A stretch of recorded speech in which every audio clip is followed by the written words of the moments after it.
BFSI कारोबार में दबाव, खर्चों में कटौती से धीमी पड़ सकती है ग्रोथ। शेयर बना निफ्टी का टॉप लूजर, दूसरे आईटी शेयरों को भी नीचे खींचा। मारुति ने 2020 तक सालाना 10% ग्रोथ का लक्ष्य रखा। एजीएम में चेयरमैन आरसी भार्गव ने कहा स्टॉक स्प्लिट पर बोर्ड करेगा विचार, शेयर में 1.5% की तेजी।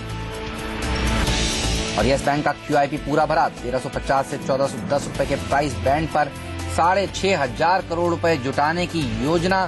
शेयर में दिख रहा है 3% का दबाव। और एपटेक में 10% का upper circuit, big bull Rakesh Jhunjhunwala ने फिर ब्लॉक डील में 155 रुपए के भाव पर खरीदे करीब 5 लाख शेयर। बिजनेस रिस्ट्रक्चरिंग की खबरों से 8% तक चढ़ा ओरिएंट पेपर का शेयर। 15 सितंबर को अगले हफ्ते होगी बोर्ड बैठक। बोर्ड बैठक में राइट्स इशू पर भी विचार संभव।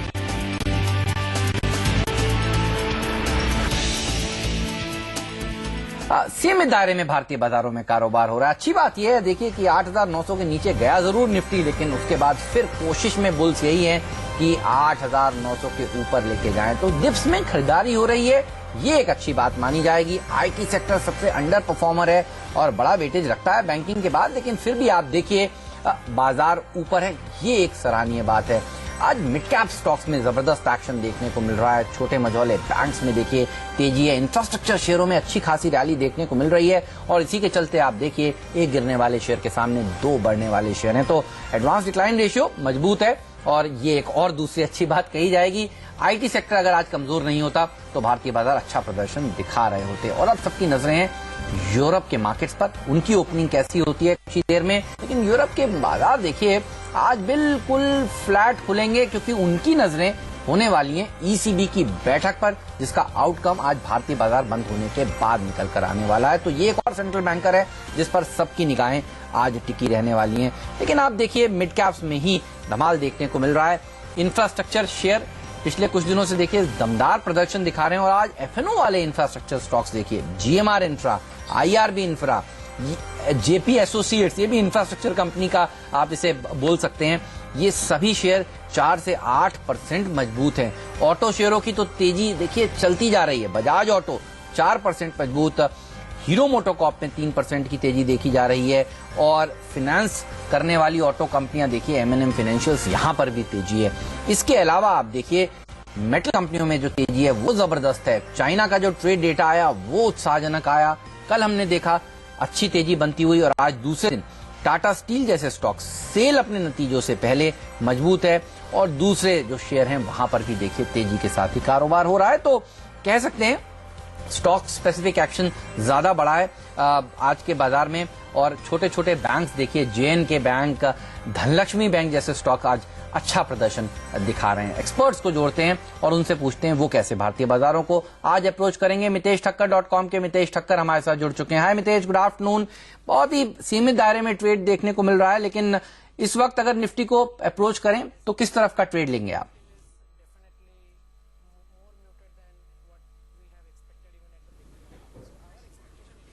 लगता है कुछ दिक्कत हो रही है मितेश के पास, फिर से जाएंगे और उनसे संपर्क करेंगे। लेकिन आज का जो स्टार सेक्टर है नेगेटिव साइड पर, वो दरअसल आईटी सेक्टर ही है। और देखिए आईटी सेक्टर की दिक्कतें बढ़ती जा रही हैं। इन्फोसिस की तरफ से हमने सुना दिक्कत हो सकती है। माइंट्री ने 2 तारीख को पिछले हफ्ते ही कहा कि उनकी सेहत भी कमजोर रहने वाली है। और अब टीसीएस भी इसी तरह की बात कर रहा है। कितनी बड़ी दिक्कत है ये समझा रहे हैं। हमारे साथ जुड़ रहे हैं हमारे रिसर्च हेड आशीष वर्मा। आशीष, क्या लग रहा है, समस्या काफी गंभीर लगती है? बिल्कुल, देश की सबसे बड़ी कंपनी और आईटी सेक्टर के हम बेलवेदर कहते हैं टीसीएस को, और उसकी तरफ से वार्निंग आना तो दिक्कत की बात तो है ही है।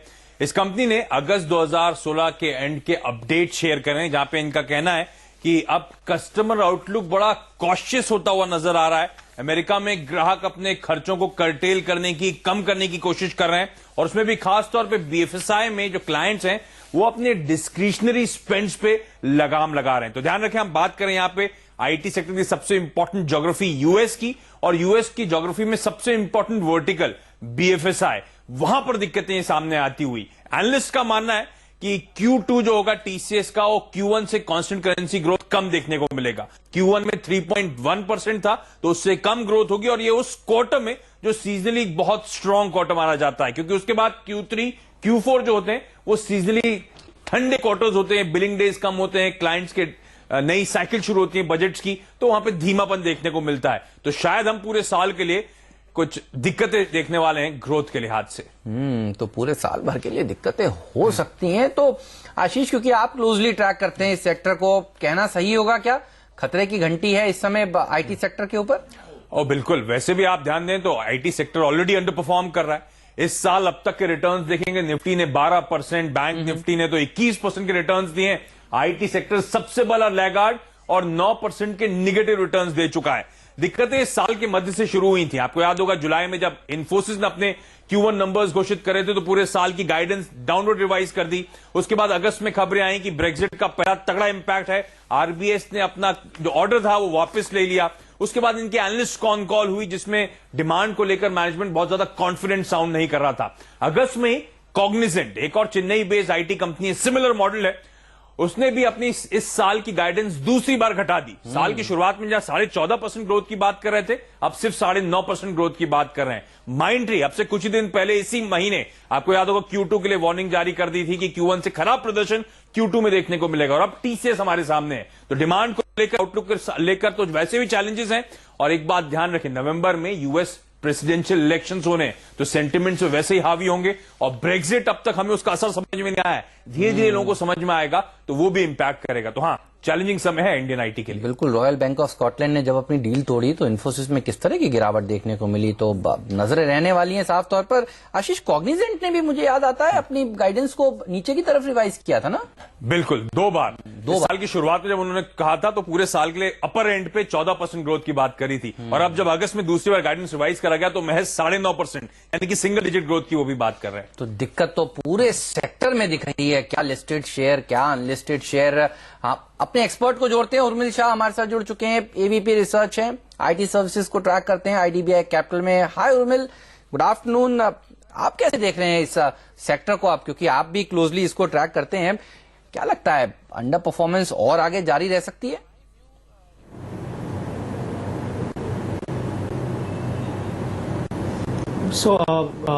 हमें एक्सपेक्टेशन था कि थर्ड एंड फोर्थ क्वार्टर जो सीजनल वीकनेस भी रहता है, हमें एक्सपेक्टेशन था कि ब्रेक्जिट रिलेटेड या इकोनॉमिक मॉडरेशन रिलेटेड इम्पैक्ट तब आ सकता है।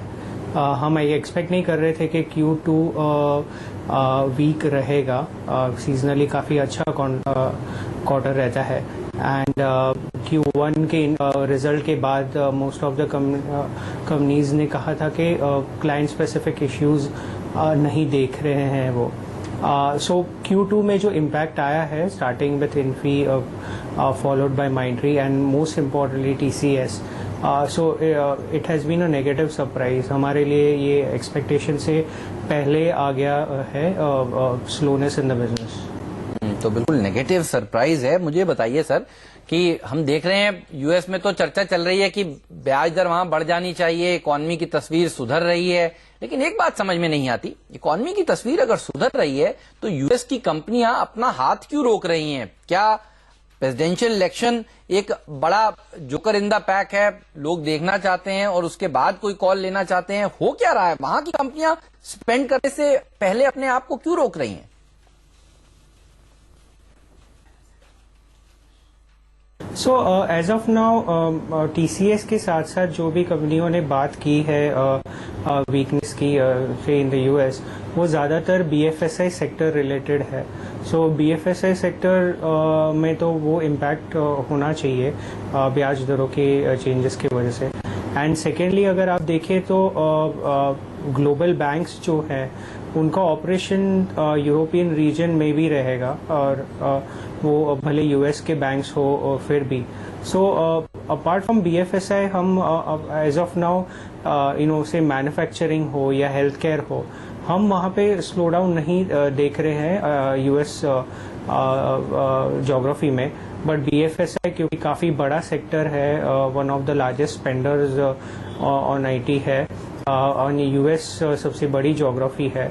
So just BFSI related impact ही ओवरऑल कंपनी लेवल पे या सेक्टर लेवल पे काफ़ी इम्पैक्ट दे रहा है। शुक्रिया सर आपका समय निकालने के लिए और आज इस चर्चा में शामिल होने के लिए। तो साफ तौर पर हम कह रहे हैं, जो हमारा ग्राफिक देखिए बता रहा है आपको, मंदी का वायरस आईटी सेक्टर में घुस गया है और इसी के चलते आप देखिए दबाव देखने को मिल रहा है पूरे के पूरे पैक में। अगर ये सेक्टर आज अच्छा प्रदर्शन दिखा रहा होता तो भारतीय बाजारों में अच्छी तेजी आज बन गई होती। इसी बीच दो शेयरों पर आपकी नजर होनी चाहिए। येस बैंक, ये इंपॉर्टेंट स्टॉक है और आप देखिए क्यूआईपी का जो प्राइस बैंड तय किया गया था वो 1350 से 1410 तय किया गया था। राणा कपूर साहब कह रहे थे कि 1410 के आसपास आराम से प्लेसमेंट हो जाएगा, लेकिन दिक्कत की बात है 5% टूट चुका है ये स्टॉक आज, और कल भी हमने देखा था 2.5% की गिरावट देखने को मिल रही है। और क्यूआईबी के जो बेस प्राइस था उसके नीचे ये फिसल गया है। 1350 था वो प्राइस, लेकिन निचला जो प्राइस बैंड था और उसके नीचे 1333 का भाव आज देखने को मिल रहा है। तो देखना होगा किस भाव पर दरअसल क्यूआईबी इन्वेस्टर्स जो हैं वो इस बैंक में पैसा लगा रहे हैं। एक शानदार रनअप के बाद नितेश से पूछेंगे कि क्या करना चाहिए येस बैंक में। अब एक छोटा सा ब्रेक लेते हैं और फिर हाजिर होते हैं।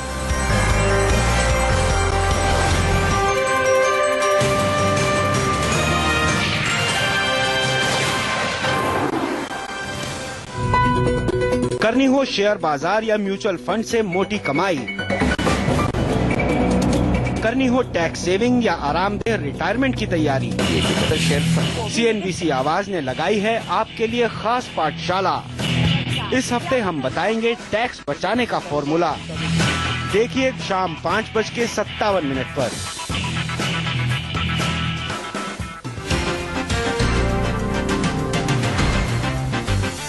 BSE presents Top Stocks of the Day.